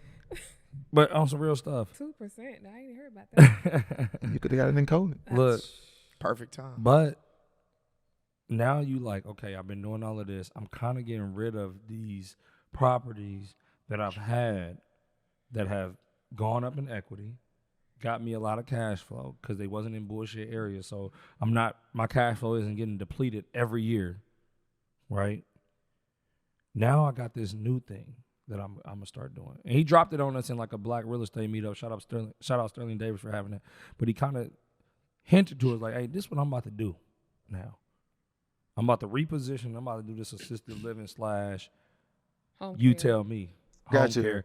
And now you didn't partner up with another big boss in the room. For sure. We got to figure out how this Tell came us together, about man. that and tell us like how that came about and just where you guys see it going, where are you now and where you see it going. Got you. So for me, this would happen, man. I was looking for apartment buildings. I have a lot of equity in my properties because I've held them for a minute. And so the money needed to be like reallocated. Yeah. What you going to do, 1031? I have done that with plenty of them. Okay. But some of them, I needed to be liquid in some instances, so I did have to cash out. For the listeners, real quick, a 1031 exchange is when you, say for instance, he owned the property, he was all in $100,000, he sold it 5 years later, it's worth $200,000 now. Now he's going to pay off his loan at $100,000 when he sells the property, and then he's going to make $100,000 on that property, right? But normally you get capital gains tax with that if you take that money home. But they got what's called a 1031 tax exchange. So what you can do is you can allocate those funds to another purchase of a similar property. And you go buy that property, and if you buy that property and take that money and put it into that property, you don't get capital gains. Capital gains is anywhere, depending on your tax bracket, between like, 40, 60, 50, 40 to 60%. Correct. So, yeah, but also, you can a key to that is you can roll over those funds. A key to that too is when he passes, those taxes don't get rolled over to his kids. That's the key, and that's what people do. They roll it over and roll that money over and roll that money over and roll that money over. And then when he die and he leave it to his kids, those taxes are now gone. I'm not a tax professional. Check with your CPA. Right. But That's anyway. funny. So no, I didn't 1031 all of them. I didn't sell all my stuff, but I didn't 1031 all of them. I did some here and there. So I'm going into residential assisted living. So the reason why I'm going to residential assisted living, I originally was looking for apartment buildings, but the deals just didn't make sense. The cap rates didn't make sense. What's the cap rate? The percentage of return that you get on the investment. It just the numbers did not make sense. So I just was frustrated. And so I have almost every property I got about $120 in it. And so it was just like, I gotta do something. And I could keep making the cash flow I'm making, but it's like I'm not growing at the speed I can grow if I'm not taking that cash to build bigger. And that's what the 1031 is really, really for, the tax avoidance and being able to get bigger without being taxed on it. Yep. So in doing what I'm doing, man, there's licensing that has to take place. So I had a guy named Will Birdsong give me license in home care. And now we're in the process of getting licensed in residential assisted living. Okay. I'm in there's 2 different licenses, and I'm gonna tell you why I'm doing it. Residential assisted living is almost like the McDonald's Walmart effect. You have the real estate and you have the product and service. Right. So I've built my wealth by always having a service or a product that ramps up capital to then be able to invest it passively. So I am in the verge of selling her hair company. So I have to, so I'm substituting that. Hold on. Yeah. So I'm substituting her hair company. Wait. Is this your first time saying that on the podcast? Yeah, no doubt. I ain't been a podcast in 3 years. So you in the midst of an acquisition right now? Yeah, it's already sold. I got a buyer. This year, or? Yeah, it's going through litigation. I already got a buyer, you know what I mean? But yeah. Okay. But I'm actually selling to my team. My stylist is downstairs. Oh, for real? Yeah. I'd just rather see it flourish through one of them. You know, I didn't even tax them. You know what I'm saying? I'd rather let them come up, and they've been with me for like 7 years, so 2 of them splitting it and taking off. That's hard. You know what I mean? That's dope. That's what's up, man. Hey, congratulations on that. No doubt. That's hard. Big boss. You gotta moves do to be the made. applause. That's right. Hey. You know which one it is? Tell them. Too funny. You silly. Yeah, Alex, get him. But yeah, you go ahead and go into that though. As far as the licensing, you was So selling I her went through a guy hair. named Will to get licensed in home care. Now we're in the process of getting me licensed for residential assisted living. And the reason again I'm doing it is I'm 41. I really wanted to be done working by 45. So the truth is that you can actually make $1 million quicker than you can make 100,000. That's a fact. And the reason people don't really get that because they're used to working. So you typically, if you're making 100,000, you're working for it. In order to make millions, you typically have a system in place. So there's something working for me where I don't have to work. Say that again. Again, it's easier to make $1 million, or you can make $1 million faster than you can 100,000. Because typically you have to work for the $100,000, as in contrast to you having to have a system to make you the millions of dollars. Systems and process. So for me to get into this, I decided to get 2 or 3 mentors that are already doing it. And so I got those mentors. Smart. Alex being one of them. And so, Alex. yes. In the building. Yes. And so Will did my licensing. Alex is helping me, and I'm going into it with my girl. So me and my girl are splitting in that part of the business, and Alex is mentoring us through the process. That being said, she's mentored dozens of people. I met her through Shane's wife, David Shane's wife, and so she's mentoring his wife. And so she's out here doing her thing. And so for me was for her to leverage that. And then in the midst of it though, I learned that she was teaching people, and I'm like, well, okay, I'm always looking for a competitive advantage. And so 2022, I made myself a promise that I would have partnerships, or I would give up equity in my businesses in order for me to 10x and not have to be a specialist of all. You're a smart dude, bro. Every big entrepreneur that you know what I'm saying, it's like you could take 100% of 100,000 or 5% of 100 million. 100 million. Which one you rather take? And we get, especially our culture and just people in general too, though, get so stuck on like, this is mine. You know what I'm saying? And I want to have the whole, you know what I'm saying, ownership. But if your ownership ain't shit, then what are you really owning? You know what I'm saying? Just the fact that you can say that is yours. Right. But go ahead. I just had to say that. So those guys had me going. I purchased a residential assisted living, a 9-unit in Kokomo. And so I'll be focused on memory care though. So I'll be focused on dementia patients. I'm building one in Westfield. I just got approved for a 16-bed in Westfield. Damn. Right next to Target in Carmel. Hold right on, there. you trying to say it real fast. You guys got approved for what? 16-bedroom unit. In Westfield? So are you doing? I bought the land already. By the way, anybody you that's doing not from these Indianapolis, Yeah, go ahead. Westfield is a really prominent area, super growing area. You got a lot of the Pacers GM live out there. You got, this is a lot nice of money area. out there for sure. A lot of Yeah, money. But that's where you Nice want to area. be at, because those are the ones who could afford the private care. Absolutely. Exactly. So are you using this through a house, or are you having like a multifamily No, building? I'm building a 16-bedroom house. You could build a 16-bedroom mansion in Westfield and not be commercial. So 17 puts you in commercial. I'm staying right under commercial within, which then allows me to basically have it as a house. So I don't have commercial laws applied on me. And so that's what I'm doing there. And so that's where I had to get liquid. The build is like a $2.8 million build. So I had to have enough liquid to push that. That's why the sale of a lot of stuff. Question on that. Because you know a lot of people. Was it just a decision you like, I'd just rather use my own money? Or is it just like, I don't trust going into business with people that's trying to put, you know what I'm saying? Like, why? Because you can go and get 2.8 million. So this is the thing. I would guess. I wouldn't part that. So that's my, I'm sell off with that one. I'm done. Meaning like that'll be like the last business venture I do. Right. With your own money, you saying? No, I'm going to that. Okay. I would not go into partnership into a venture where me and somebody else are new. Gotcha. Although you're an investor, you still want to control and you still want things done the way you want with your money. Exactly. Right. I don't with real estate, I understand and we understand what we're doing too easy. We're talking about a 1.5 year project or whatever.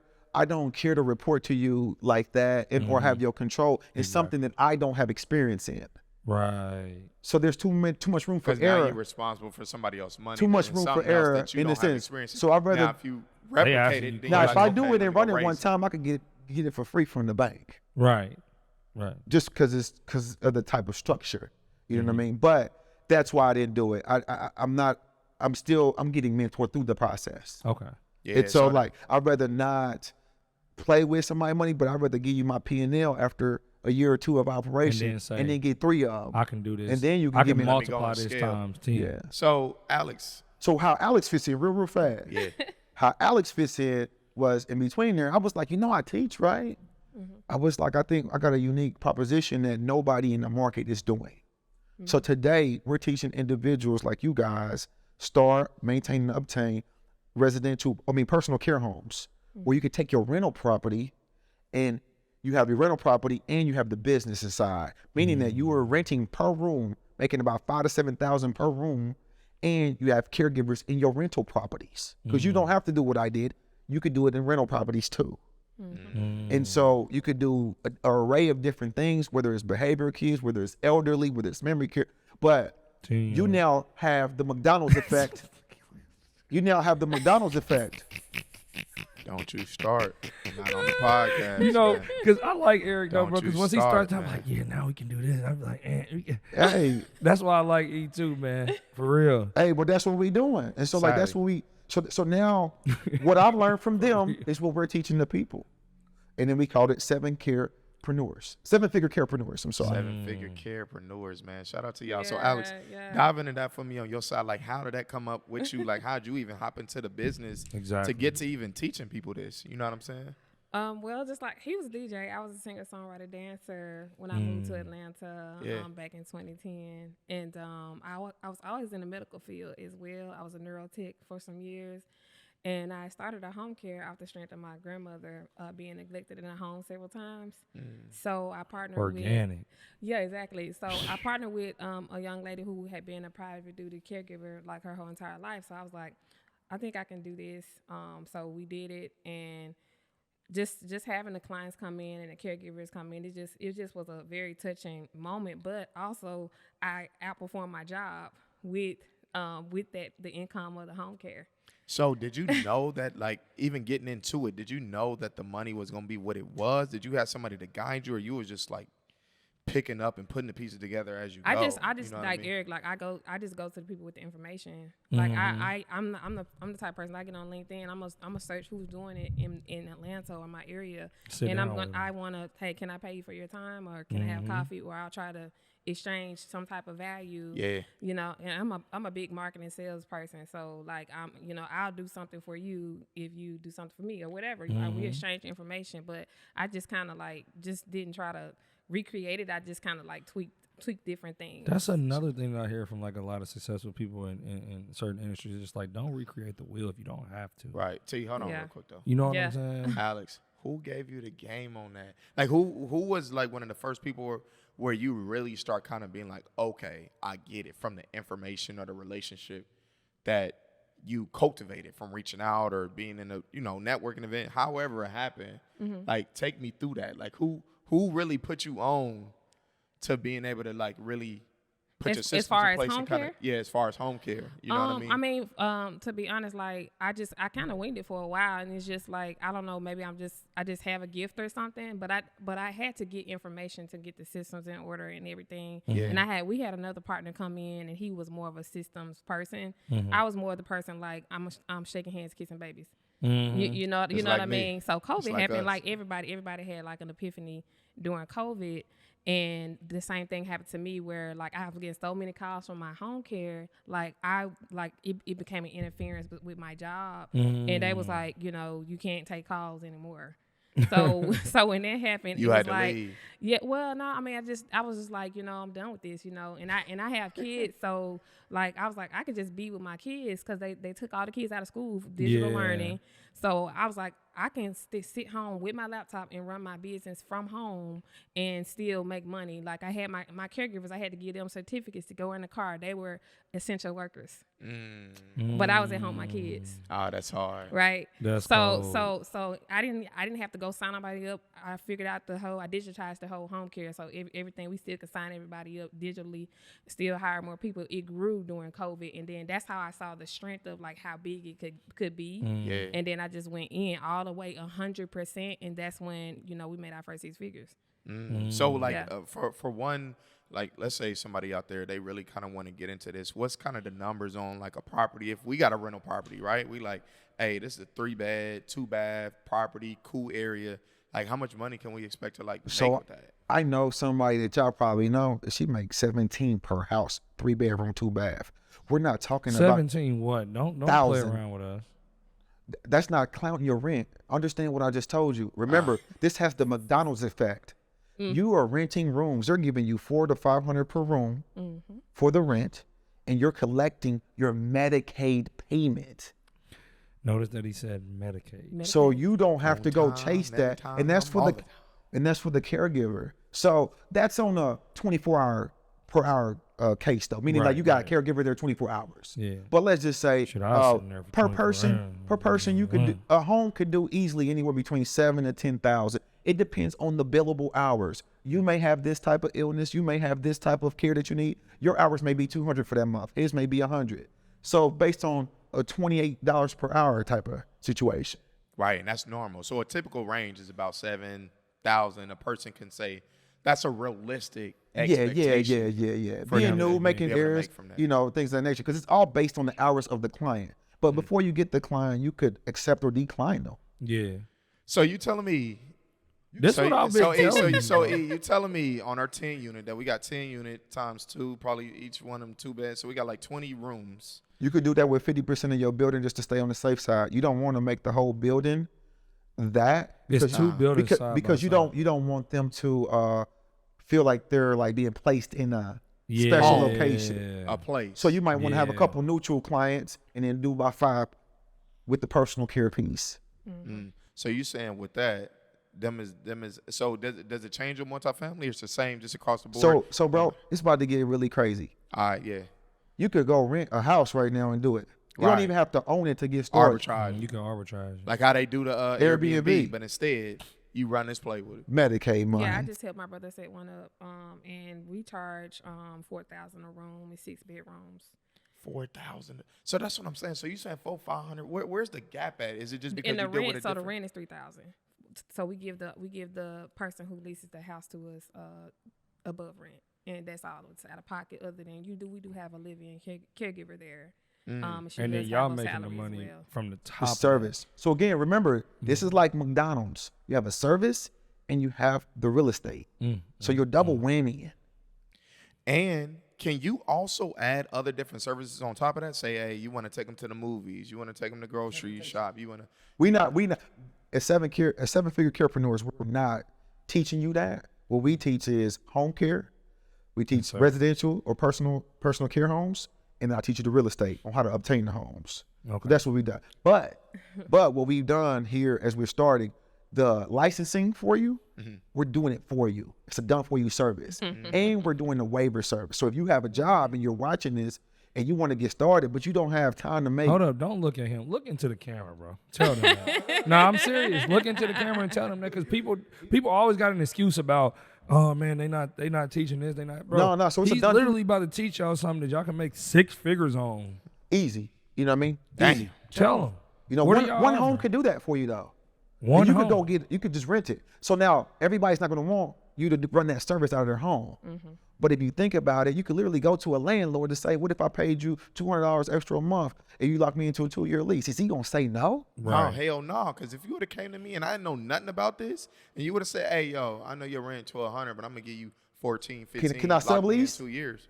Here. I'm like, what? When you do you want, you going to say something weird? What's going on? You're almost going to be like, do you want more? Right. So that's kind of like what we're going to be teaching as 7-figure carepreneur. Therefore, that even if you can't buy homes right now, you can still run the play.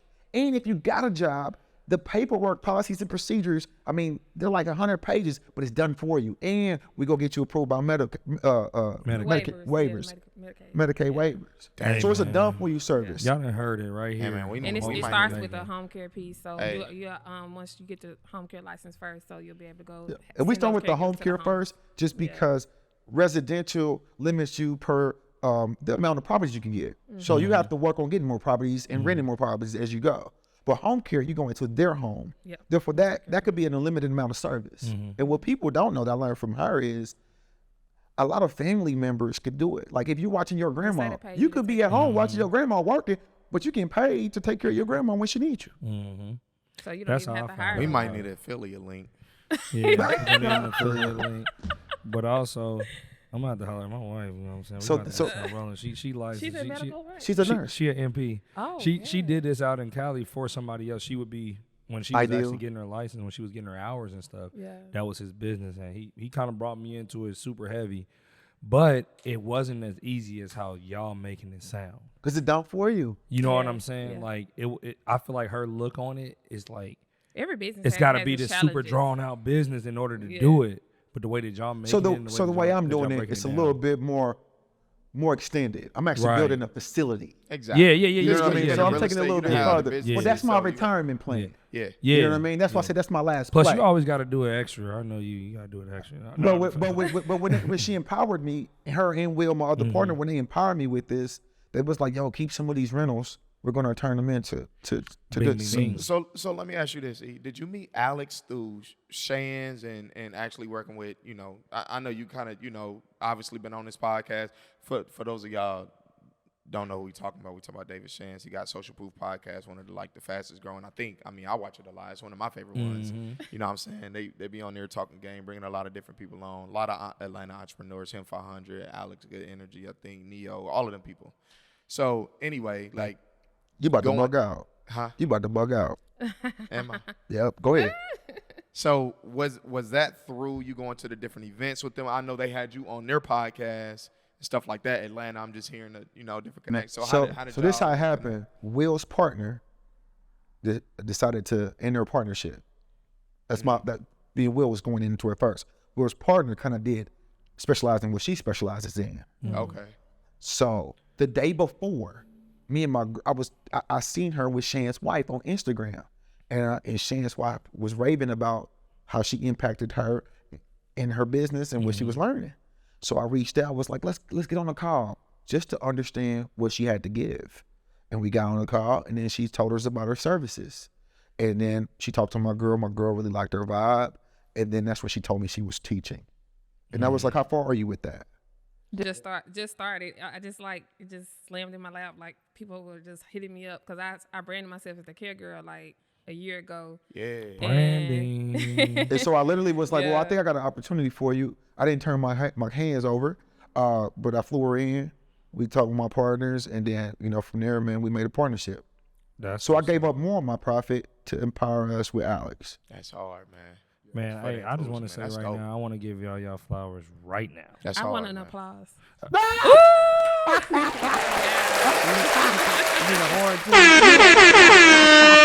like sounds for some reason. You are We didn't get any bourbon or anything, Oh, see. I was all supposed to bring the bourbon, man. It's all good. Definitely for sure. The bourbon, But nah, Man, as we move forward and stuff like that, man, we got so much that we can talk to them about, man. Yeah, but we do. We might have to do a part 2 with y'all. Yeah. Like when y'all program is we launched 10 next week. million a year. We launched I know next that's week. coming. Yeah. So I know y'all about to clown. and we probably just need to just even talk. You know what I'm saying? Absolutely. You know, obviously we got Bring your wife a lot on. of different I'm gonna She bring did her what- on. come on now. I'm gonna bring figure her that. on. So we're gonna you get it flew cracking. in for this week? Are you here back and forth? Yeah, we're What's doing this? content all. Yeah. That's he- what's yeah. up. Yeah, that's That's hard, what's man. up. That's Yeah, because hard. we You know- launched you know- next week, so content got to be ready. Yeah, Most definitely. That's dope. But now we're Love gonna it. hop into this part of the podcast, man, because we want to hear y'all take on this whole ordeal. It's something totally different, but this is a part of the podcast that we like to call overtime. Okay, overtime. Pretty much, man. Yeah. First and foremost, shout out Caitlin Clark. Let me just put that out. That's not there. a first and foremost. She's second on this. Is she? She's second on this. It's not a first and foremost. I don't know if she's second on. She's nothing second on besides this. the national Them championship. But let's go. girls got it done. Yeah, they got They it did. done. And I'm not gonna sit up here and Yeah. act like I'm an LSU Yeah, you are fan right, and been raving the whole point. That's for them girls. Got it done. And I they think that's did why it I'm saying they that too. Let way. me just clear that up. Reason why I'm saying that is because I was just a Caitlin Clark fan. Period. I'm fanned out. Me too. But She the face of the that's NCAA what I'm women's saying. basketball. So I I'm gotta just say shout Caitlin her Clark out. This the all the first time way. I brought her up. She coming over half court, pulling the ball and walking away, turn around, doing shit I ain't never seen before. Exactly. In a girl form. But Got all it done. do go to LSU and them Come on, girls man. down there. It's that simple. Angel and them, and y'all clowning. Did y'all thing. And y'all man. did Congrats y'all to thing. y'all girls. Yeah, The love it. Carson Doing y'all thing, came through. turning up, doing it y'all way, Most definitely. and stuff like that. But there is a lot of animosity with the championship. So I want to bring that to y'all, see how y'all felt about it. Alex, T, what's y'all kind of opinion on what happened as Don't far look at as me. far as I'm ready to hear as your far part. as far as her time, Caitlin. You know, so basically, I know a lot of y'all seen it, but just to describe it, so they won a championship. I guess a couple games before, Caitlin, you know, it did this move like, you know, you can't see me, the whole John Cena thing. And when they won the championship, you know what I'm saying? She came back and she was just taunting Caitlin. You know what I'm saying? Back and forth, crazy. Like walking past her, you know what I'm saying? Pointing at the ring, just in her face. You know what I'm saying? Like how you would do just in the streets, you know what I'm saying? On the court, just whatever. Real, you know, not on the NCAA championship floor. Like, Right. That's really what it was to me. But you know what I'm saying? How y'all feel about, was that okay for her to do? Was that good for sports? Can girls just hoop and it shouldn't be a big deal? So or this I is feel what like I that saw. part is bigger Let's than hear the E. NCAA. This is what I championship. saw.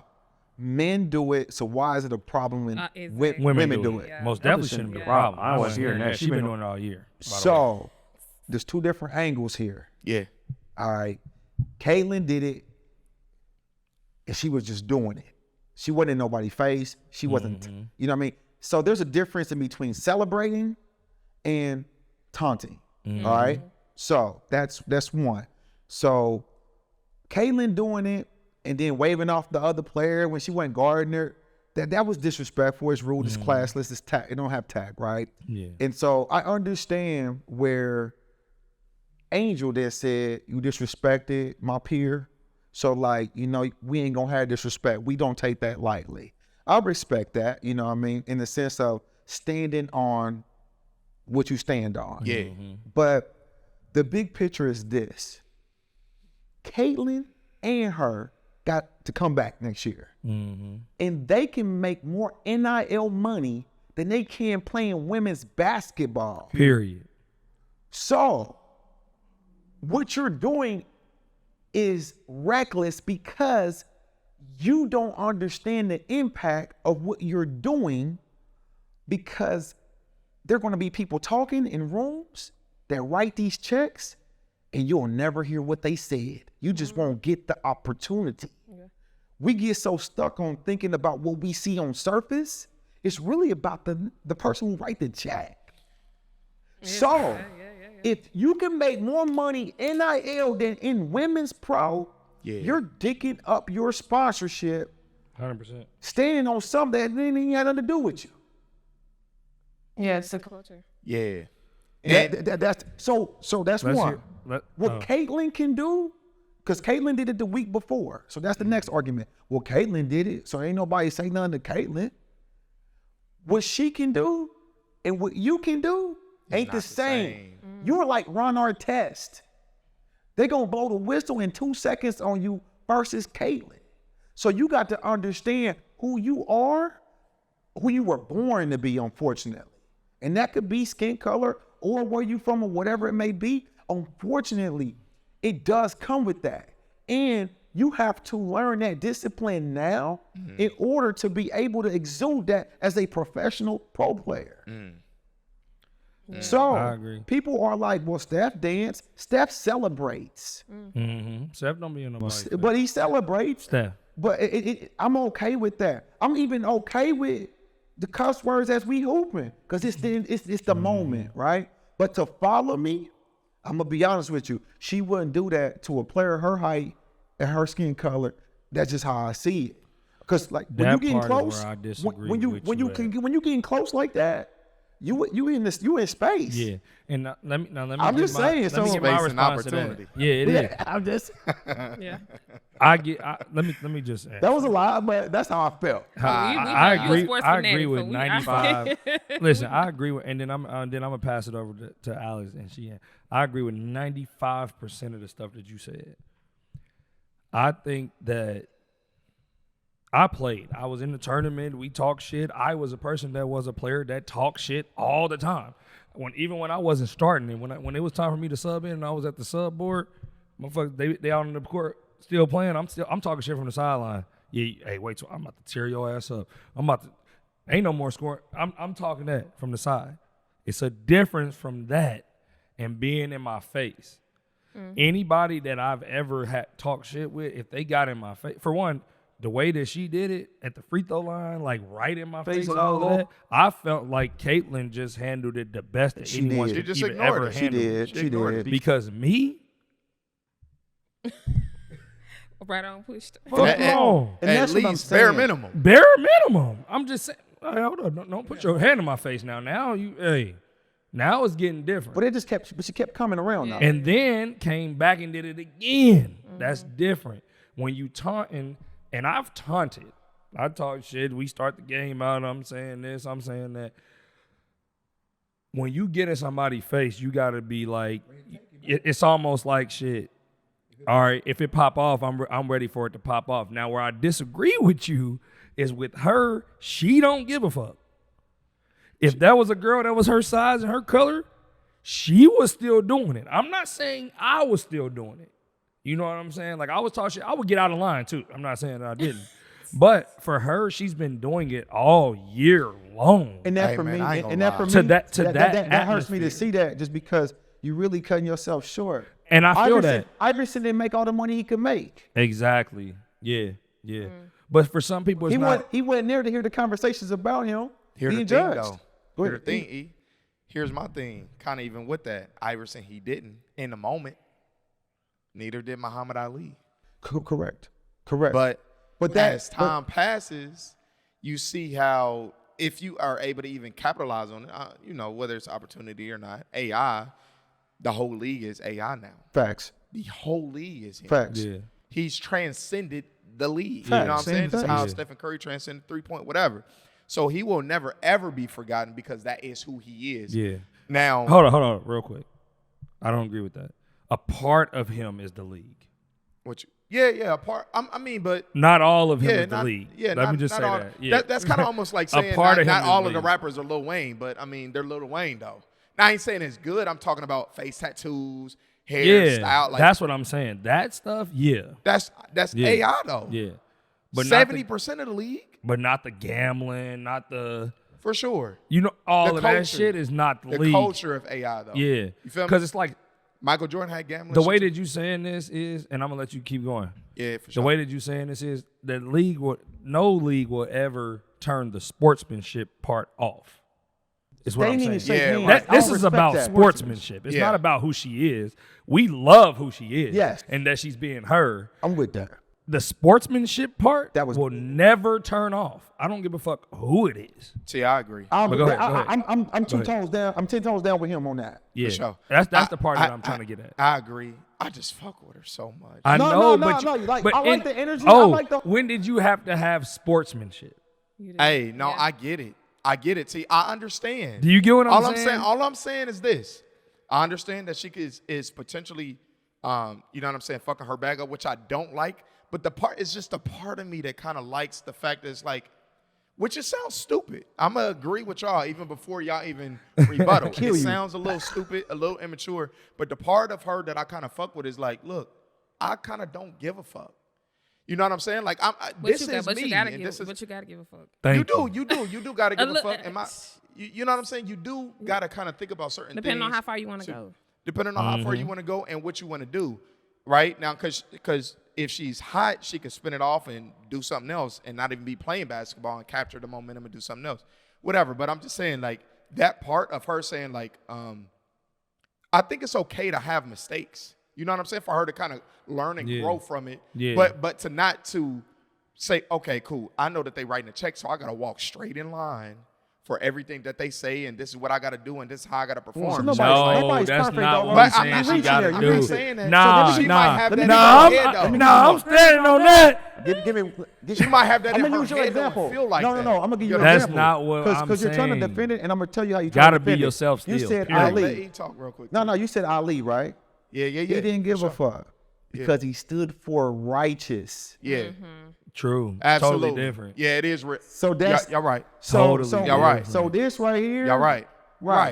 It's some. It's apples and oranges. It is, and I agree. I'm not even disagreeing. I think your part of it, bro, is that you think that the part that you don't mess with, bro, is that she can't be herself all the way.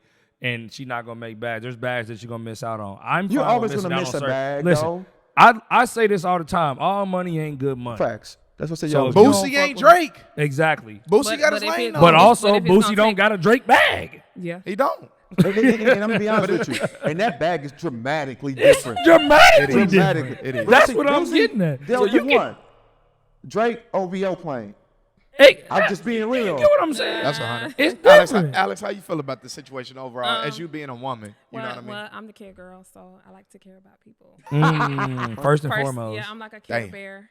Anyway, it's not what you say, it's how you say it. You know, that's what my mom used to always say to me. It's not what you do, it's how you do it. Exactly. Right? You know, because I can check you without nobody even knowing. Hey, thank you. You know, so I think that, you know, I always go psychological. This may be something that she does on a normal basis. This may be something somebody may taunt her. Yeah. You know, so this could be something that is trauma in her life that she's expressing out there on the floor. You know, so she may need some therapy. Yeah. You know, I mean that's what I see it. But I also see that there is a hot girl culture in place where, you know, like the track star, they kind of have similar looks. They got the hair, they got the eyelashes. Yep. So that is a thing as well, and I think that culture right there it's a different breed. And they have their own bag too, though. Yeah, it's a different type of bag. They got on their there. own, but how long is that bag gonna be maintained? Yeah, exactly. Right. It's a fad. It's a fad. Or the Olympics. Yeah. That's you know what I'm saying. She messed back. You messed up a lot of bags. So then I agree with y'all. Don't lose yourself, right? Don't sell your soul. But I think you got, in this situation, you got to move with tact. Balance. Yeah. Because you could still really get her. You could even say that out the game. You can even do that out. You know what I'm saying? You could have did it to the crowd and did like that the whole time and did all of that. And she know it's talking about her. Exactly. But you gotta think this girl's a young girl. She from New Orleans. You know what? She from Louisiana. She might be a trench baby. No, she from the trenches. She from Baltimore? I thought she was from New Orleans. I'm tripping.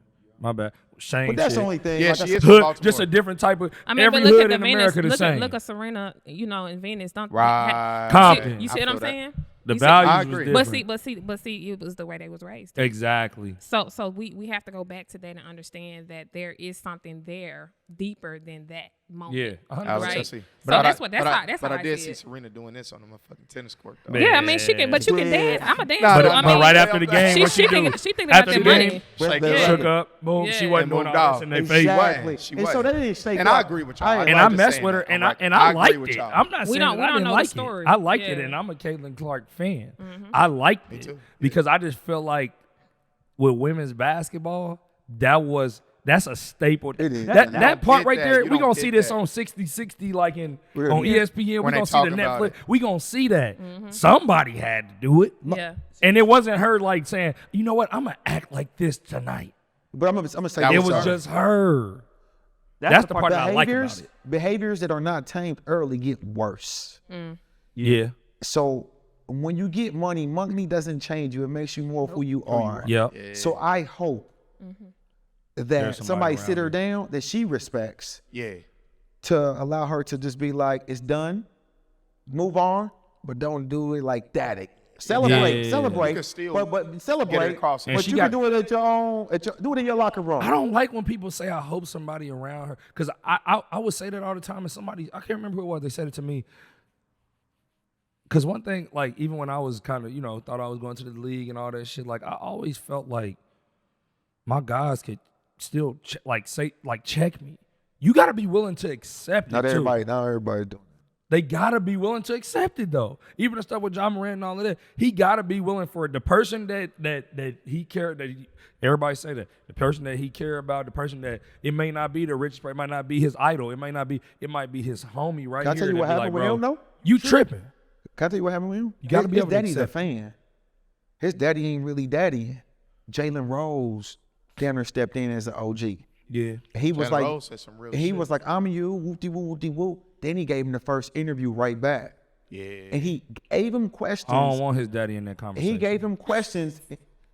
his to daddy answer got and him make where he at. I mean, hey, look. His daddy got him where he at. yeah, John I Morant feel wasn't like the that. most touted. Yeah, his daddy recruited, hooped. His daddy, daddy hooped. hooped. Yeah. His daddy had him in the I'm gym. just He talking trained. about His he daddy did. trained him. He did. Mama saying you He did. fanboying though, bro. Like sit down, like talk to your son when he keep acting up. How you know he wasn't? That's what I'm getting at. Is don't he- nobody know? He so, just but he didn't spoke take to that it. responsibility without me even knowing that though. That's what I'm he came public with it. saying. And Ja got to be willing to listen to Pops while he is that man. While he is that nigga. Sometimes you don't listen to Pops. It's me. That's just what it is. So it got to be that next. Okay, you got 7 right hands. But my thing. Can no, you listen to one of them? Can one of them tell you, bro, chill out a little bit? Cool out. Yeah. You know what I'm saying? And you gonna be like, you know what? Let me look at myself first. Like, I don't have to say everything that you're saying, but let me look at myself and say, you know what? Yeah, I was tripping a little bit. Next time, it's fine to make the mistakes, but what you gonna do after? Because a motherfucker like John Morant, we got and even her. Now, say for instance, next week, she get pulled over in New Orleans. Right now, she a menace to society. Just You know- because of all the background shit, she not even that, but just because of what her personification and everything that everybody's getting from it, now every time she do something little is magnified. Run our test. Yeah, exactly. feel me? Yep. Dennis Rodman, all of that. So look, here, this even what I'm saying though. Here's the problem that I kind of had a problem with though, is the fact that, and I get when a situation happens, boom, it can go viral, all of that stuff. But I just don't think it was even enough love that was actually even spread to the whole team of them winning their first title ever. I agree with that. that. I don't even think people even fucking know that. I mean, I agree with it's that. a byproduct. People was like, oh, LSU, oh, this what happened. They don't even That know shit took fucking won the over so game. fast. That's on her back. Because she was the one that she did did- that. If she didn't do that, it would all be about the championship. You know what I'm saying? And how I they- agree. I feel There's you. not How enough they beat attention up on given Portland. to it. But the because media you can't did say- that, yeah. the media went is right. around this. You know, This some people would story. say that was selfish. It's a story, yeah. You was putting it on you. Some people would say that. But I agree, it's not enough talk about they just What won the they national actually championship. This put a shadow on it. But man, we Man, gonna have we to appreciate get, y'all we coming on, appreciate man. y'all definitely coming Appreciate y'all on, having us, man. spending the Thank you for time. having I know us. you want to get your boat back thank on the you. water. Get I his know you bourbon wanna and a get back cigar out. and shit. I know she want to get back down to Atlanta, hit them brunches, Damn, do some hilarious. business. Alex about to go pick up Hey, some checks and shit after this. Yeah, get back to Bollywood, man. But we really do appreciate y'all time. No Seriously. doubt, no doubt. We appreciate the game that y'all giving us today. Something that we gonna use. I'm taking it for sure to heart. No doubt. But before we get out of here, tell them where they can shout y'all out, Find y'all. Program. everything.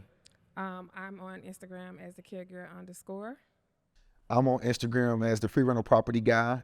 And you could verified, sign up too. for our course by the time you watch this at the number 7 Figure Carepreneur. Again, That's the number 7, figurecarepreneur.com. Check us out. If you're interested in starting your home care business or your personal care business, man, just tap in. We'll have a seminar there or a class for you to take, therefore that you can kind of see all the different possibilities in this industry. It's recession proof. And at the end of the day, it's similar to like what Walmart does. They got real estate in the product. McDonald's, real estate in the product. Apple is getting into healthcare. Amazon got healthcare. It's a recession proof. If you go Google it right now, it's going to tell you that the best industries to be in is like technology, home care, and real estate. Therefore, like you win. It's a no brainer, man. So I think that we really got something super solid for the people that that can empower you, your family, and those around you. Big value. That's We dope. appreciate you, man. And you know where y'all can find us. Instagram, I'm Legacy_T. Me, catch a bag _ Oh, Make sure y'all tap into the Moguls in the Making, entrepreneurship, mentorship. Again, we're actually in the business. We doing deals today. So you got okay? the contract up under the Got seat. the contract. I had to slide it up under the street.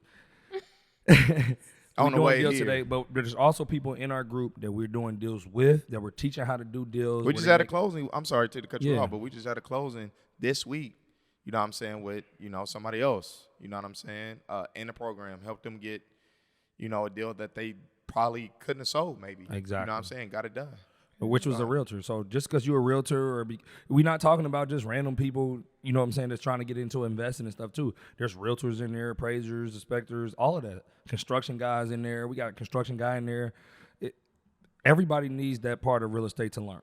Okay? So make sure y'all check it out. The link is in the bio.